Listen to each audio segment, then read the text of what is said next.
The rise and fall of Disney Channel is one of the most sinister yet captivating parts of the history of the entertainment industry I think we will ever see. From about 1990 to 2020, every single thing Disney and Disney Channel did was calculated down to like the weeks of release. Like, it is so fascinating how I saw another YouTube video and a few articles where they described it as like a pop star factory. And I felt like that was such an accurate term to call it, because they literally took a creative industry and turned it into like an assembly line process. I think it made me have even more sympathy for the people who went through this than I did even before, because I seriously think we can't even comprehend how little free will they had. There are so many patterns that every single person who went through it experiences, and I think is very, very reflective of what Disney is doing today, specifically in terms of the strike and their greed. Yeah, I believe it. I'm excited to hear about this. So there are four major players that kind of build the foundation of what Disney Channel became to be, the rise of it, and also the fall. The four major players are Britney Spears, Hilary Duff, Miley Cyrus, and then Olivia Rodrigo. So this story goes all the way back to 1989, and there's a lot of dates here, and the timeline is very important. Like, it's not just the events that happen, it is the sequence of that the events happen in, right? Because we can't prove like so-and-so executive said this thing which caused them to do that in November. You know what I mean?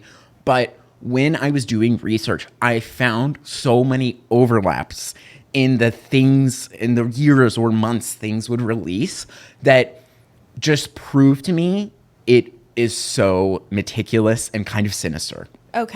So, did you know Britney Spears, Ryan Gosling, Justin Timberlake, and Christina Aguilera were all on the same Disney Channel show before any of them even rose to stardom? The OG Hype House.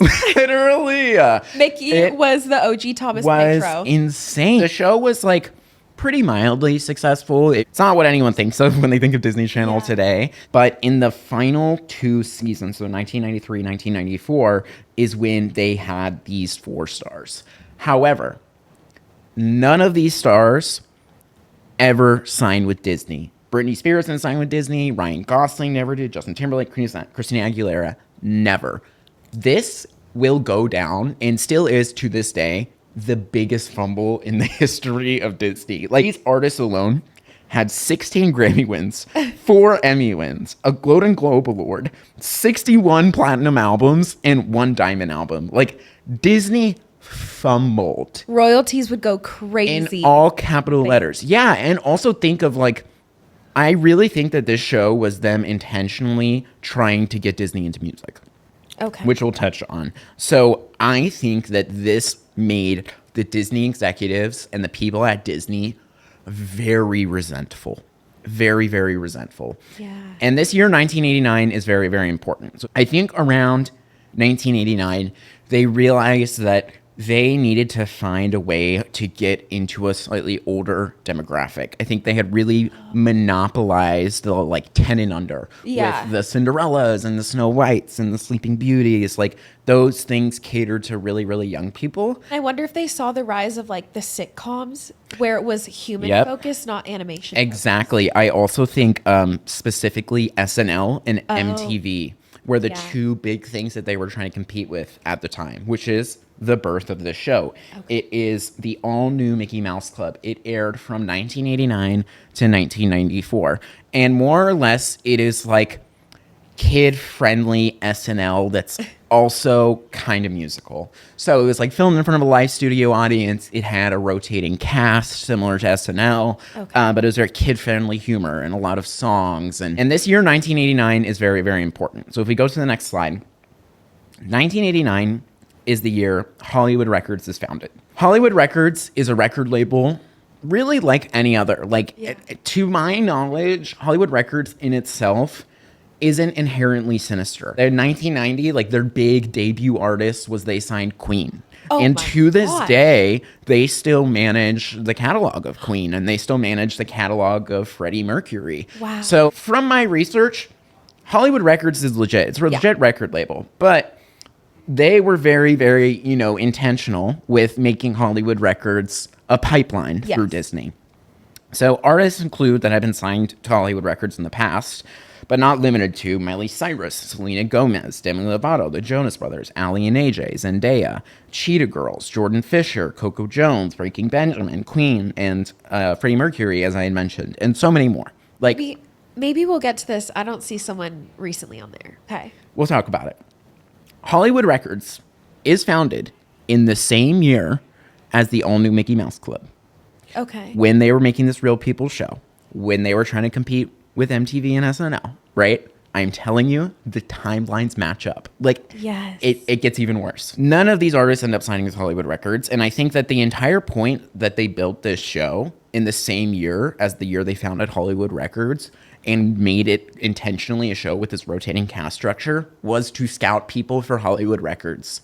And they found the biggest pop star of the 2000s, but didn't end up signing her, which is Britney Spears. So when you say they didn't sign, you were referring to Ryan Gosling, Britney Spears, Timberlake, and Aguilera. Yep. Okay. All four never signed with Disney, never signed with Hollywood Records. Okay. And I think this made them very upset. Yeah. Very upset. And I think, too, that beginning in this timeline of Disney's obsession for control, it is almost defies logic how deeply they have this need for control and how willing they are to even sacrifice profits and the growth of the company to maintain this sense of control. This brings us to 2001.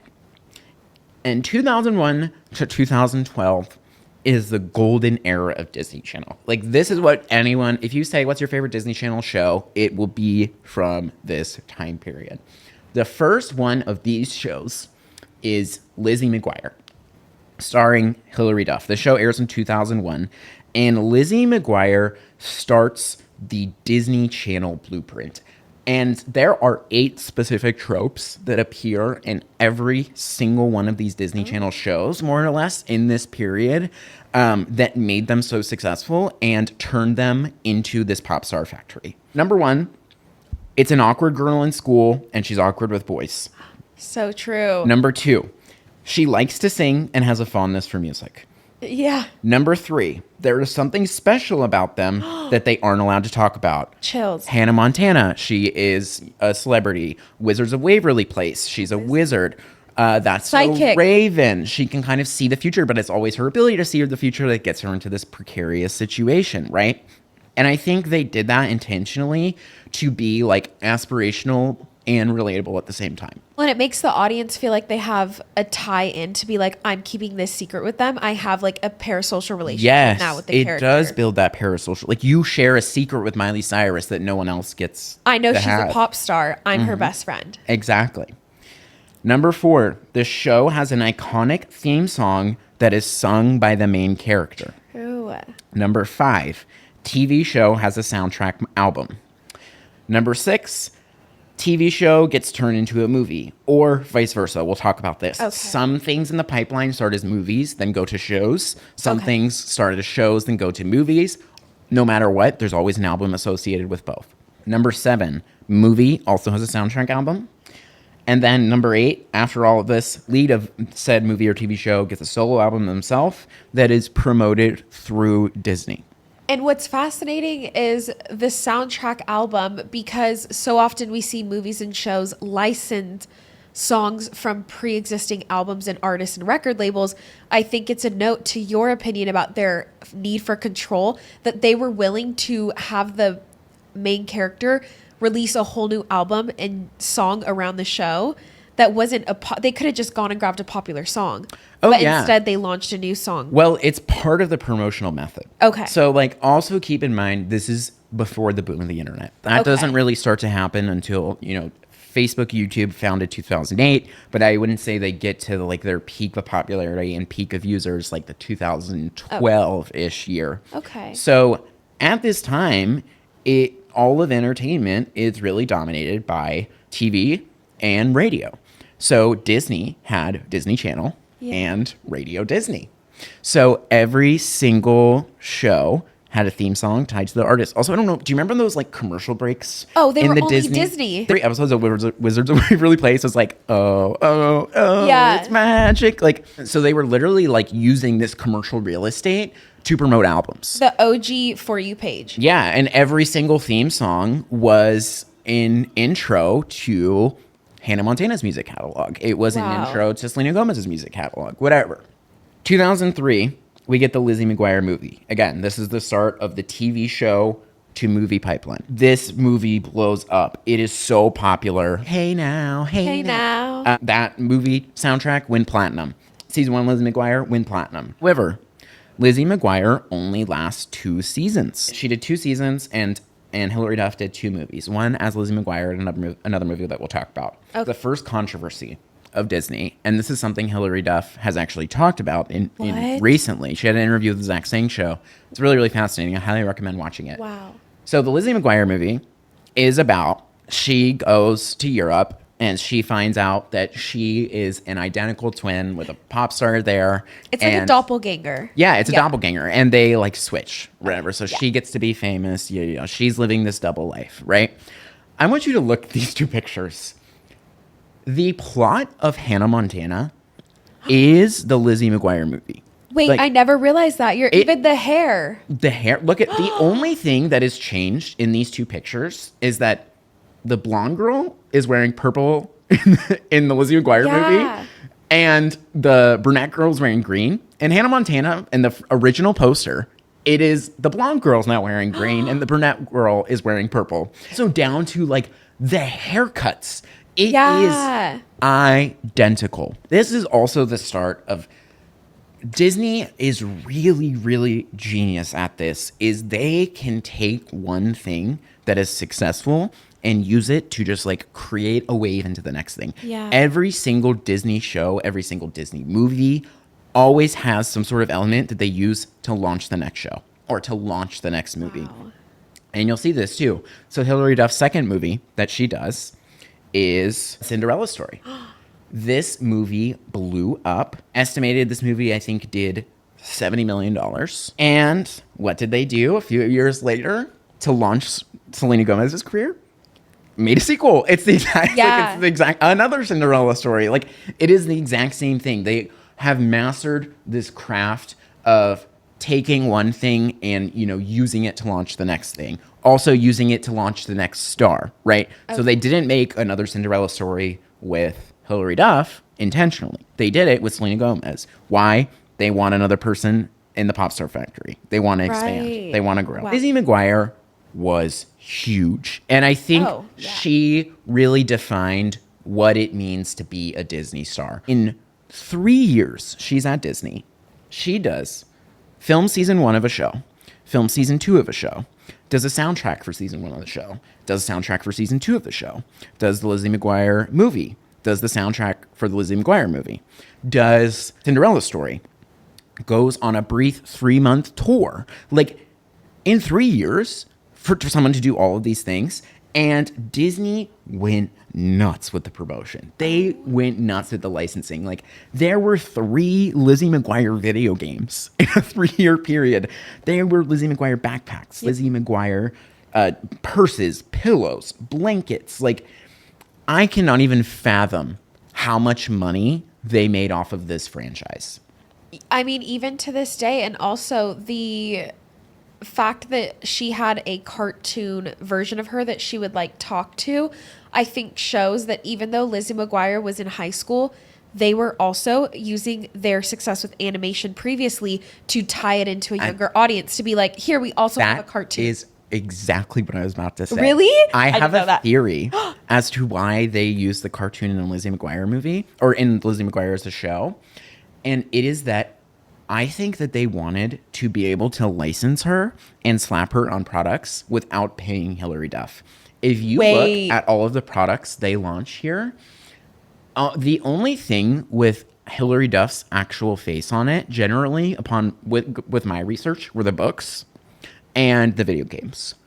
The Wow. t-shirts, the backpacks, the purses, all have this animated figure. And I think Disney owned the rights to the animated figure. So I think they were doing that to cut Hilary Duff out of making any more money. Like, she's getting no residuals. She's getting no percentage or royalties from any of these products, like, unless they have her face on it, which is like 2 of them. Well, also, the reason that cartoons make so much money and the IP is so valuable, like The Simpsons, is the people that are the voice actors, they age and they change their appearance. You know what's never going to look different?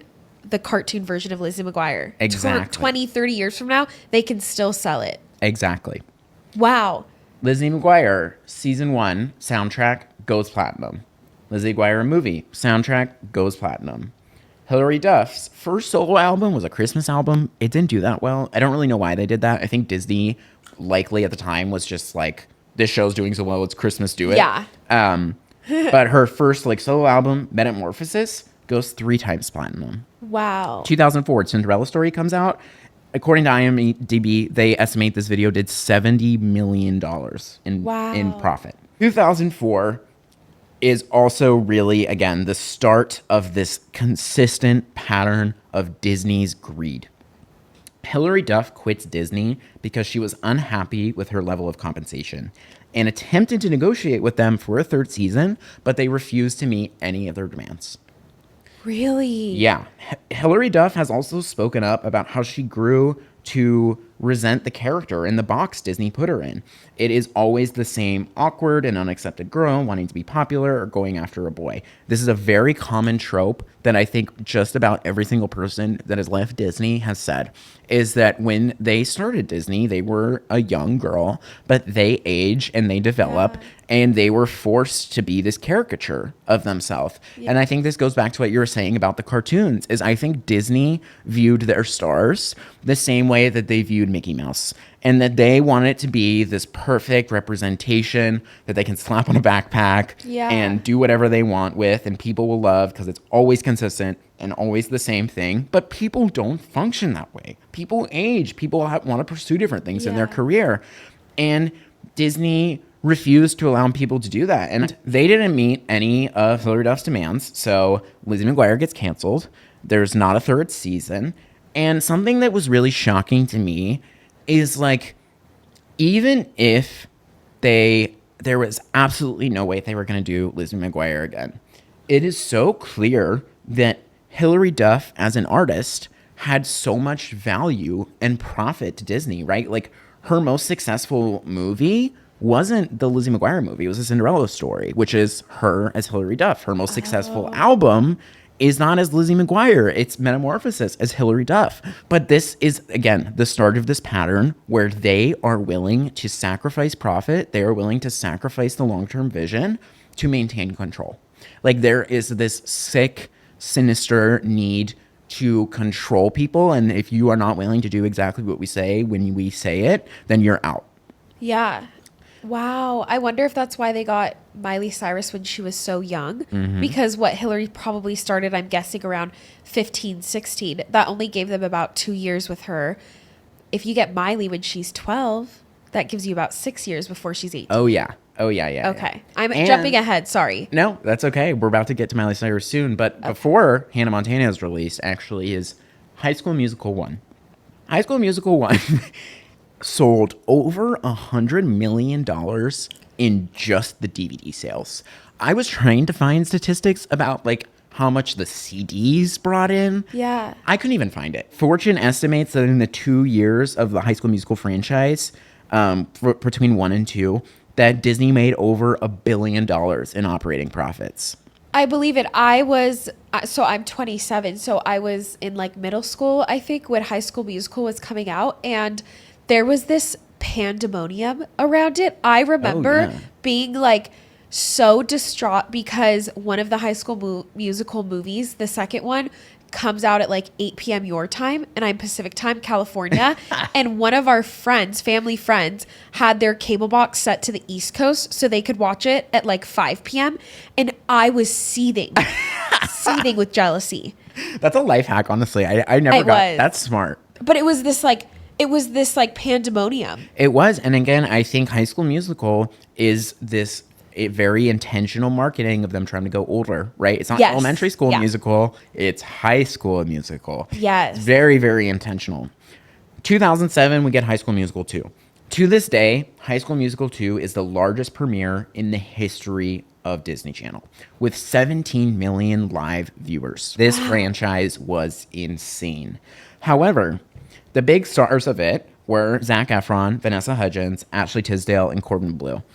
None of these four really had massive music success or pursued it too deeply. I think Ashley Tisdale and Vanessa Hudgens released an album or two each, but they didn't perform super well. And also was clear that they wanted to go more into acting, right? Zac Efron didn't even actually sing in High School Musical 1 at all. Corbin Bleu ended up going into more movie side with Jump In. Ashley Tisdale was in Phineas and Ferb and Sweet Life. Disney utilized the popularity of High School Musical as a marketing tactic to launch Hannah Montana. In 2006, the first trailer for Hannah Montana includes Zac Efron, Vanessa Hudgens, and Ashley Tisdale. Was it a crossover? Nope, just a trailer. They are so calculated. Every single action Disney does leads to the next action. So, in 2006, we get Hannah Montana. And Hannah Montana, as I stated previously, is Lizzie McGuire 2.0. Like, it is literally, we're just going to take the plot of the Lizzie McGuire movie and turn it into a TV show, which they did. However, there are two key differences. Number one, Miley doesn't want to be a pop star. She already is a pop star. Yeah. And I think this is where they hit the money, right? Because it didn't make as much sense for, like, Lizzie McGuire to go on tour because she's not a pop star. Yeah. It made so much sense for Hannah Montana to go on tour. Also, I think that there's so much like marketing into this, you know, like the wigs and the backpacks. And she was going on tour when the first season launched. Yeah. To, like, build that hype. And they get to double all the merch sales, right? There's Miley merch, there's Hannah Montana merch. So it was really, really calculated. Number two, because of this, she is perfectly aspirational and relatable at the same time, right? Like, you aspire to Hannah Montana the same way you aspire to a celebrity or any other musician, right? Because she is famous. You see her as this pop star icon, but you can relate to Miley Cyrus because she's just this awkward girl in middle school. Also, something that they did very intentionally was High School Musical was high school. Hannah Montana was middle school. Like you said earlier, when getting her when she was 12, was they were trying to go for this tween to teenage demographic. They were like, okay, we're going to let the cartoons be for kids. We're going to make Disney Channel this teenage pipeline. So Hannah Montana is Disney Channel's biggest show. However, it only ran for 4 seasons. And in my head, I was like, I feel like I've seen way more episodes than 4 seasons worth. I wonder if it feels like Hannah Montana was on air for more than 4 seasons because Miley physically changed. We saw her go from 12 years old to 18. And so in our mind, we feel like we saw her throughout all those years, even though they were only filming at spurts of that time in her life. Yeah, I also think another thing was Disney Channel milked the cow with reruns. Yeah. I feel like I was always watching Disney Channel as a kid because I would get home from school and I would scroll through the channels or whatever, and Disney Channel was always the safe thing. Like, there would always be either an episode of Hannah Montana or Wizards or That's So Raisin or Sweet Life, It's Always Sunny, whatever. And I was like, I know I'll enjoy this, so I would turn it on. I'm not sure I felt the same way about Cartoon Network. You know, I had shows I liked on Cartoon Network, and I had shows I didn't like. And I think Nickelodeon did this with a few things, like SpongeBob. They milked that cow, you know, but not every single show of Nickelodeon was like this. Disney was really good at this, and I think they also wanted to always do the reruns because they wanted that ad space to promote the music. So they wanted you to see an episode of Hannah Montana that you've already seen before. So they're like, okay, we know Miley Cyrus fans will watch this. And then when it gets to the commercial break, we get to slap a Miley Cyrus song into it to increase our album sales. Season 1 soundtrack went 3 times platinum in under a year. The second Hannah Montana album went 3 times platinum in 6 months. The first Miley album went platinum. Then Party in the USA by Miley Cyrus goes diamond, which is the equivalent of 10 times platinum. Okay. And is still her biggest song today. And I feel like it took them a little bit to get there, but there was something majestic about Party in the USA. Yep. And it's like kind of kid friendly. It is kid friendly, but it's a little bit more. It's party. I'm a teenager. I hopped off the plane in LAX. It's what a middle schooler would think a party was like. Exactly. And I also want to note too, I think on the note of them running so many reruns, it really goes back into this one theory that I have and that Disney was leaning into, which is ultimately audiences want companionship over entertainment. Yeah. Time and time again, audiences will choose to watch something over and over again because they just want to feel like it's a safe, predictable place for them to be every day instead of constantly needing new content to entertain them. And I wonder if that's part of it. I think it's human nature to seek comfort. You know, we seek comfort in groups. We seek comfort with friendships, with relationships. And I think that Disney really knew how to do that. And again, especially with making all of their characters like, I'm just an awkward girl who likes boys, but they don't recognize me. Like, that is such a relatable problem to every 12-year-old girl. Like, it's so perfectly general, but minorly specific that everybody just fell in love with it. Yeah. And after Hannah Montana, season 1, Disney kicks it into overdrive. And I had to literally create a web.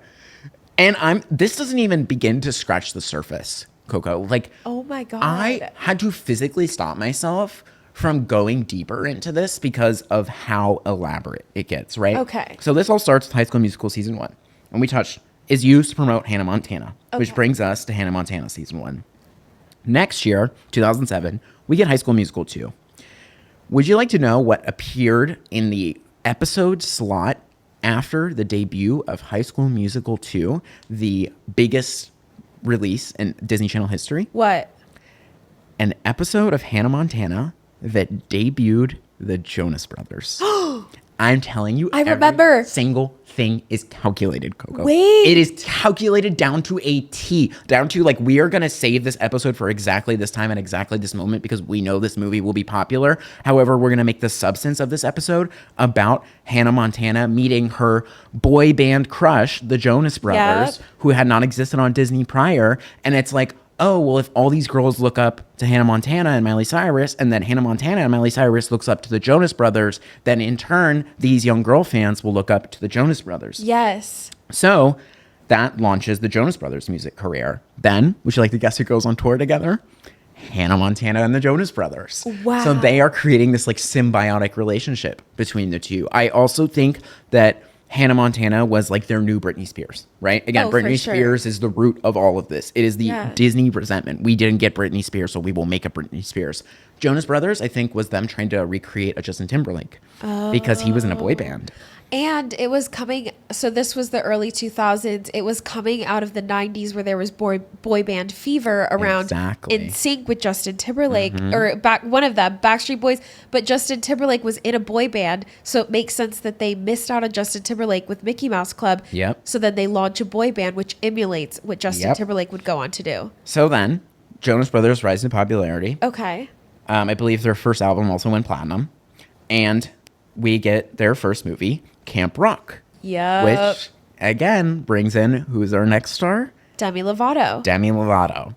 So that launches Jonas Brothers' music career, also launches Demi Lovato's music career, and is used to promote her album. Now, going back to Hannah Montana, she also had another cameo with another Disney star, debut of Selena Gomez. And Selena Gomez also came on as not just a random character, specifically a rival pop star to Hannah Montana. Yes. Right? So that launches Selena Gomez and Into Wizards. Then, after we have Demi Lovato and after we have Selena Gomez, we get the movie Princess Protection Plan, which features the two of them. Whoa. Which, again, is used to promote their music catalogs further. Then, also, Sweet Life of Zack and Cody is launched throughout all of this. They're actually launched more on the early side, I think pretty recently after Hannah Montana, which includes, as a side character, Ashley Tisdale from their most popular music franchise of all time. Then, we get the Disney crossover episode with Hannah Montana, Sweet Life, and... one of the best. That's So Raven. Then, after Raven Simone has a TV show, what do we get?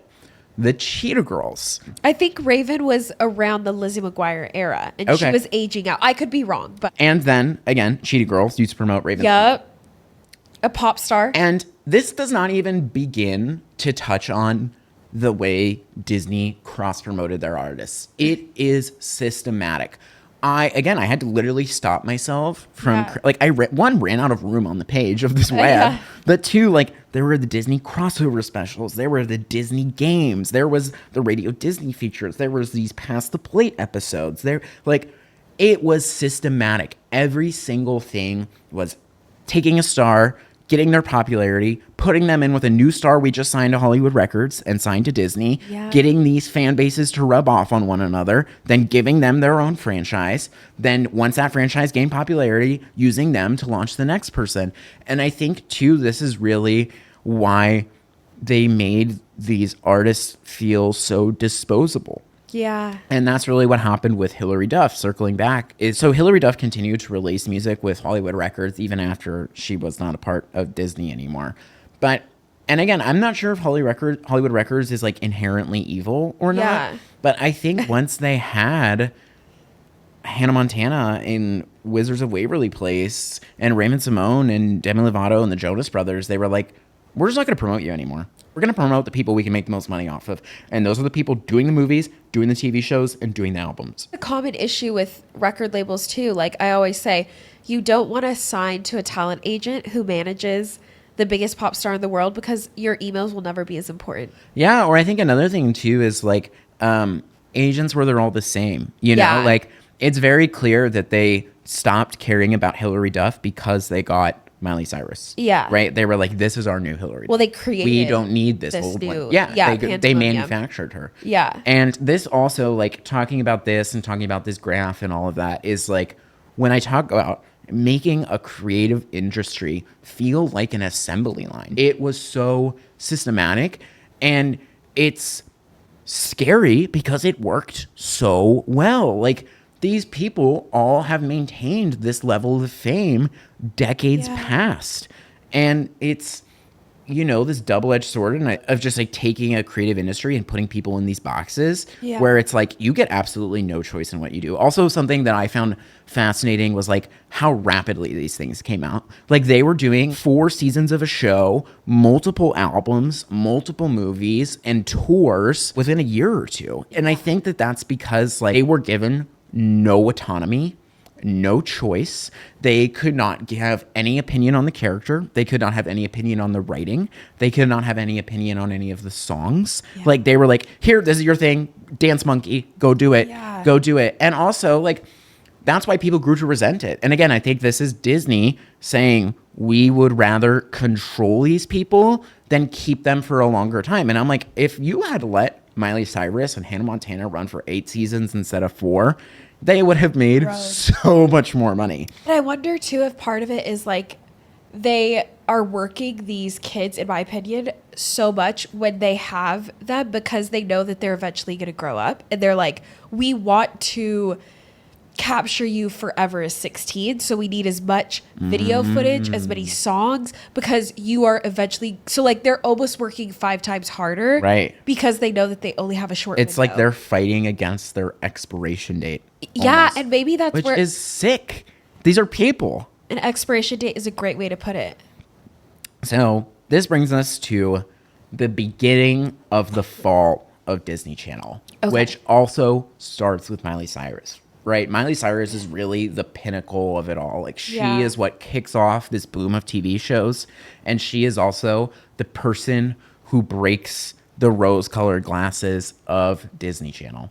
So in 2011, Hannah Montana ends for pretty much the same reason that Hilary Duff ends. Yeah. They say that they're if I have to get up and put this wig on one more time again, I'm going to lose my mind. In fact, funny enough, Miley Cyrus in recent years has said in interviews, one of the moments that she realized this was once she had her sexual awakening. Was she was I'm an adult now.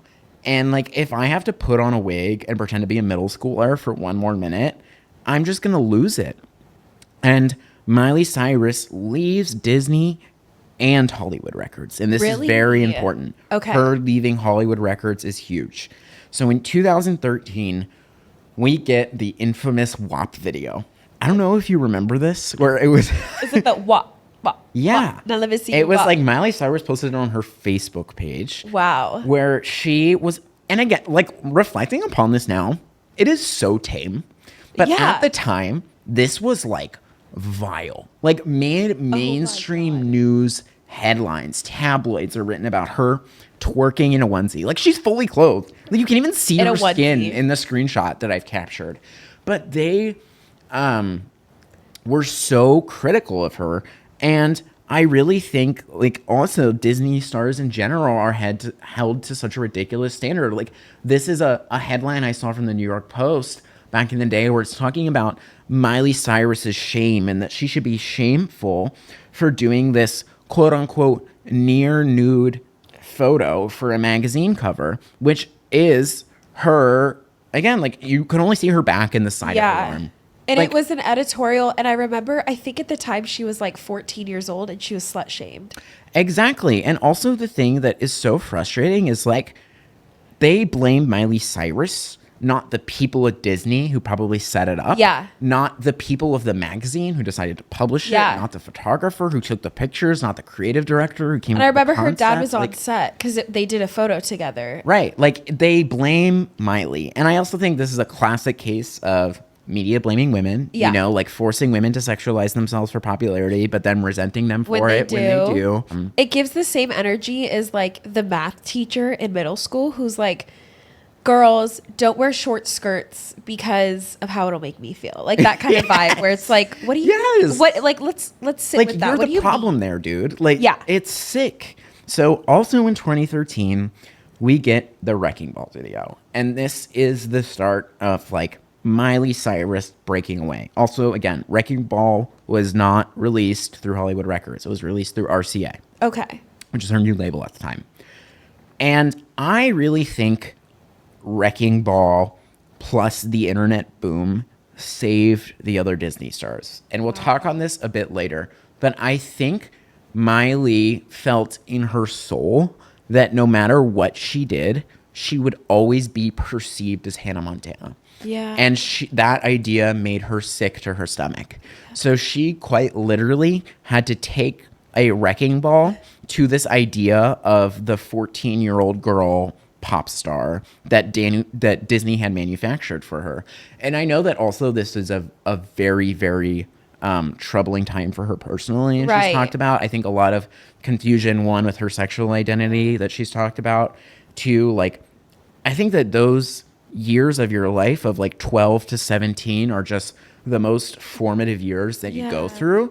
And when you spend all of it being told to be somebody, you can't really determine what part of that identity was actually you, or what part of it was you being told to do that, or what part of it did you like? You know, like I'm sure she probably even questioned like, do I want to pursue music? Do I want to pursue acting? Like, I don't know. I've just been told to do it and feeding my family off of it for years. And I think that she literally felt the need to like take a wrecking ball to it. Like, I think wrecking ball is literally a metaphor for her having to destroy the old Miley Cyrus so that people could see her as something else. And even if that something else was extremely criticized, and undeservedly criticized, I think she was willing to take the criticism to break the mold. And this is the pattern of like Disney stars are held to an absurd and inhuman standard by the public, where they are like, because you are featured on this platform that is primarily targeted towards kids, you need to be kid friendly 100% of the time at all times. And that is just not the way that people function. Or the way that people age. Especially 17-year-olds. Especially 17. That's when they're the craziest. You're a teenager. You want to party and make dumb decisions. Like that is the part of your life where you make a dumb decision to learn from it. You know, like that's really what those years are for.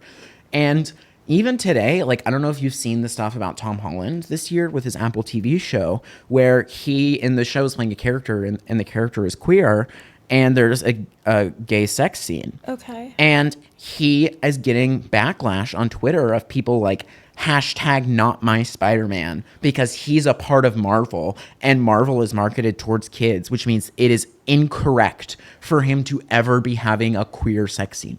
Okay, you're obsessed with a fake man that wears a latex, like, spandex suit. Like, I think Exactly. your masculinity is a non-factor here. Like, it's so weird that they're so mad at him. That's what I'm saying. Like, the people hold specifically Disney stars to an inhuman standard. Yeah. And also, this Apple TV show, not marketed towards kids. No. And it's so weird to me. If you are uncomfortable with your child watching it, don't let them. Yeah, It's not a kid's you're show the anyways. Like, literally, do not let them. You are the one making the decision. You know? Yeah. Like, it's not Tom Holland's fault. Also, like, he's playing a role. Like, Yeah. it's not even like him. It's not even like he released a queer sex tape or something. Yeah. Like, it's so ridiculous. He's doing his job. He is doing his job. I kind of now, you make great points. I have a theory now about Miley Cyrus and when she cut her hair around the Wrecking Ball era. And this could be subconscious and I could be wrong. But when she cut her hair, she bleached it blonde and then cut it. She could have had that short haircut with her natural brown hair. I wonder if it was symbolic for like the bleached hair was a nod to Hannah Montana.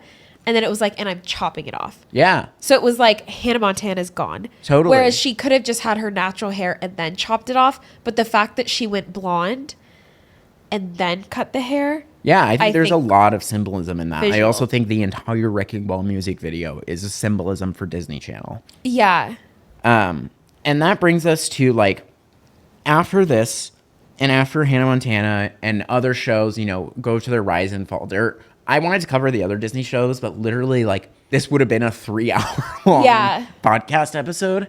And also I think they really follow the blueprint that Hannah Montana laid out for them in the sense of like, you do your show, you get your movie, you get your albums, and then eventually you get tired of being in this box and then you leave. It's what happens with Raven Simone. It is what happened with Selena Gomez. It is what happened with Demi Lovato. All of them have reflected like this exact same sentiment. I think Miley Cyrus went through it first because she was one of the earliest and also one of the biggest. I also think it's really, really important too. Something that was different between Miley Cyrus and Hilary Duff was Miley Cyrus left Disney in an era of the internet. Hilary Duff left in like 2004 when the internet social media boom didn't exist yet. So there was no way for her to get attention or be successful outside of the promotional channels that Disney Channel had laid out for her. What Miley Cyrus did was like she was a topic of conversation in these news cycles and social media and doing the WAP video and doing the Wrecking Ball music video that she could put on YouTube, not, you know, didn't have to be on Radio Disney or a Disney Channel ad commercial. Like, Miley Cyrus was able to find a career after Disney, I think, because she had the internet. And that's what I'm saying. I think that one, Miley Cyrus having the internet and being the first one to break the rose-colored glasses and view everybody had a Disney Channel is what saved this next generation of artists. Yeah. Which brings us into what I like to call the Disney sophomore class. Yeah. And these are the people who like never really had a crazy traumatic experience with Disney That we know of. but also have talked about not liking being a part of Disney. Okay. But I think all of these people you see here, Selena Gomez, Bella Thorne, Jenna Ortega, Ross Lynch, Sabrina Carpenter, Austin Butler, Keke Palmer, the list goes on, there's more. They were smart enough, and I think Miley Cyrus going through it, to not stay in Disney too long. Yeah. And also a lot of them either didn't sign to Hollywood Records or like didn't get into music fully. Like Zendaya and Bella Thorne did sign to Hollywood Records, but then Zendaya got out pretty quickly. She did 2 shows, didn't happen. Sabrina Carpenter, same thing. Jenna Ortega, same thing. Austin Butler and Keke Palmer also kind of like ping pong back and forth between Nickelodeon and Disney, right? They were never putting all their eggs in in the Disney basket, so to speak. So they never got caught in the Disney trap the same way I think Raven, Miley, Selena, and Demi did. Also, in its own way, is a risk because it took Austin Butler almost a decade to get a role again that made him a mainstream name. So it was like he was playing the long game. He could have gone the Jonas Brothers route, but he didn't. That's really true. But one thing and a big piece of sentiment that has been shared with every single person you see up here is that they were not allowed to be anything besides the character. This is something Zendaya and Bella Thorne actually talked about a lot. And specifically their show, Shake It Up, was really popular. And they said, too, that there was a lot of tension on set for them to be pitted against one another. Like, it didn't feel like they were co-stars. They said it felt like it was their duty to outperform one another. And I think this is because Disney made the show Shake It Up with two people with the idea of, like, we only need one of them to be popular. Oh. Like, let's try two people instead of one this time to see, like, if we can, one of them does well, great, we can franchise them. You know what I mean? Or we can take their music career, whatever. But that tension ended up causing both of them to leave. Yeah. And again, Disney is willing to sacrifice profit. It is willing to sacrifice the long-term vision to maintain control. Yeah. And also, none of these shows in this era from like the end of 2011 to 2020 ever get as popular as the OGs. They never get as popular as Wizards, That's a Raven, Hannah Montana. Those were the peak. The shows do really well, but never hit as hard as the original shows. Which takes us to 2019, which is the launch of Disney Plus. Okay. So the launch of Disney Plus is really, again, it's kind of what happened, I think, in 1989, where Disney realized, like, okay, this, that 1989 was a boom of cable, 90s was a boom of cable, then in 2020s is boom of streaming. So they're like, we need to get Disney into streaming. So what is the first thing they decide to do? The exact same franchise that started it all the first time, High School Musical. Whoa. But this time, again, it's this flipping of TV shows to movies and movies to shows. So now High School Musical gets its TV show. It's a huge success. Like High School Musical, the musical, season 1 really took off. People loved it. However, in 2021, January, Driver's License is released by Olivia Rodrigo. Yeah. And this song blew up on TikTok in a way that was, like, I think unconceivable even to her. And again, this is kind of supporting my thesis of, like, the people that were able to escape Disney did it because they kind of had the power of the internet as a promotional tool. Like, they didn't need to rely on Disney 100% to have a career, which is the trap Hilary Duff fell into. But Olivia was able to escape this way. So in May, Sour is released. Sour goes 4 times platinum. Olivia Rodrigo wins 3 Grammys. All 3 singles from this album, which were Driver's License, Deja Vu, and Good For You, all got over 1 billion streams. And she has set so many records. She's the first artist in history to have 2 debut songs off their first 2 albums go #1. And something I think is really telling here, and again, speaks to that I think Miley Cyrus really saved the next decade's worth of Disney stars, is neither Olivia Rodrigo or Joshua Bassett signed to Hollywood Records. Interesting. They both signed to different labels. And I think that that's because people started to get smart. They saw what happened with Miley Cyrus and realized, if I let Disney control me, it will ruin me. And being ruined wasn't worth it. So they signed to other record labels. And which is a risk. Which is a risk inherently in itself. And also you're losing, like, the power of Disney's promotion is next to none. Like, they were literally manufacturing platinum selling artists. If you got signed to a Disney Channel show in the early 2000s, you were a platinum selling artist by the end of the year, without question. Yeah. And it happened to so many people. And also they continue to be A-list celebrities to this day, like Selena Gomez and Miley Cyrus and all these people. Like, they're still so famous.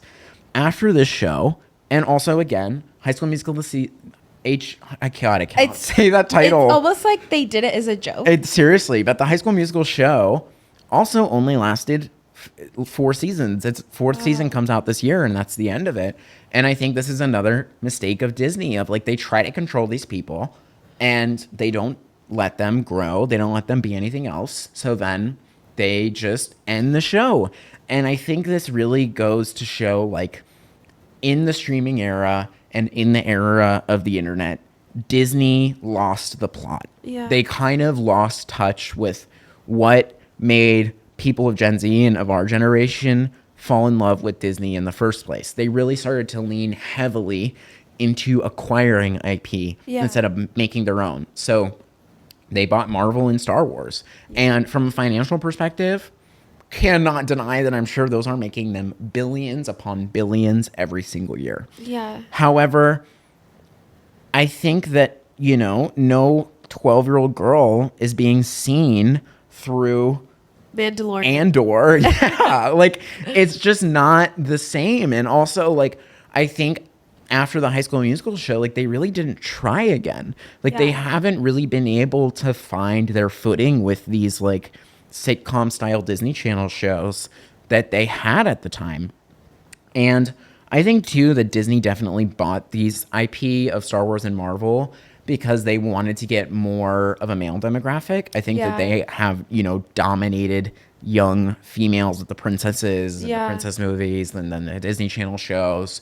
And they still continue to do that. I mean, the Little Mermaid movie, huge success and all of that. And I think they wanted to get Marvel and Star Wars to get more of a male audience. Yeah. But I think it came at the sacrifice of them being able to have, like, the Disney pop star pipeline, so to speak. And also now we're seeing with all the things with Bob Iger of, like, that man never saw the plot to begin with, apparently, because, like, it's insane. Like, I think I saw a statistic that if they were to meet every single demand of the writers and actors without negotiation, it would cost Disney less than 2% of what they make in a year. It to me, I've said this, I think it's less about money and more about power. Yeah, the and people that's at what the I'm saying. They wouldn't notice if they weren't making, if they would not notice if they were making 31 million a year and not 35 million a year, but it's the ability to remind others that they're below them. Yeah, and that is really, I think, like, when I look at the rise and fall of Disney Channel, the thing that stands out to me the most is that first, I don't know if it's the culture of the company. Yeah. I don't know if it's just a small group of executives that are really like this. Like, it's really hard to pinpoint exactly where this disgusting need for power stems from. Yeah. But it has always been there, and it has always been the thing that shoots them in their own foot. Yeah, and I also think that with Disney having all of these shows, I think we also saw it with Nickelodeon, where it's these live action TV shows around high schoolers. You're making a lot of money, but you're also going into that investment, understanding that those people are eventually going to grow up. Like, you can't have a 30-year-old playing a high schooler forever, and you have to understand that. And I think that that's why animated series are always catered to children, because as long as the person doing the voiceover can still come into the studio, the character can still remain 12 years old. And I old. think that's why Disney bought Pixar.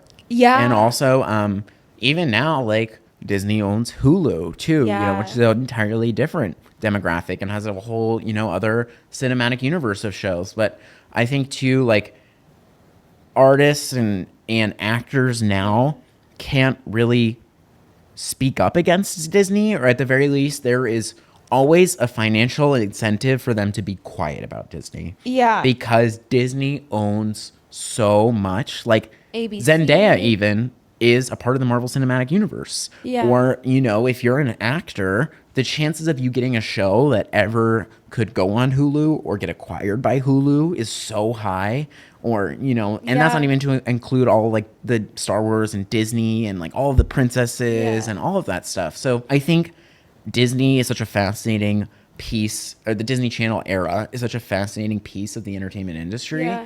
And it's really important to look back on in hindsight too, to how big corporations, I think, abuse young artists. Yeah. And if you are a young artist or a young creative person out there, I think it really speaks to always, like, you have to build your own IP, or you have to build something for yourself, because if you only do the things for someone else, they get the power to rip that away from you at any moment. Yeah, and I also think that where things like Disney Channel lost their power as well was just, and this applies to traditional media in general, was the rise of the internet. It took away ritualizing your content. So like what I mean by that is every Wednesday at 5 p.m. someone puts on your TV show, and that's a part of their ritual. But when streaming happens, and I think it's why we see live streamers so successful now, because people are tuning in at a certain time to watch someone like It's Iconic every night at 6 p.m. And that's what people used to do at Disney Channel. But now with streamers, you have kids are now deciding between, do they want to watch High School Musical, the series, or do they want to watch Stranger Things? And they can binge all 10 episodes of Stranger Things in a night. But like, I think that the lack of ritualization is also the downfall of traditional media. I think that's such a great point. And I also think too, now the power is in the people, right? Yeah. Like now you see teenagers going viral in their bedroom and getting music careers off of it. They don't have to go and seek approval from Disney anymore. It's like they can, but it's not necessary. And that, I think, speaks to the beauty of the internet. I think the internet gets so much criticism and has taken away the power from people like these Disney executives in favor of just raw popular demand. I don't think if Ice Spice marched into Capitol Records or Hollywood Records and played Munch, they would have been like, this girl's going to go to the Met Gala this year. You know what I mean? Like that would have never happened. But because she put that on TikTok, people were like, wow, this is a great song. And then she released more music and they're like, wow, this is also a great song. Oh, wow, this is just a great artist.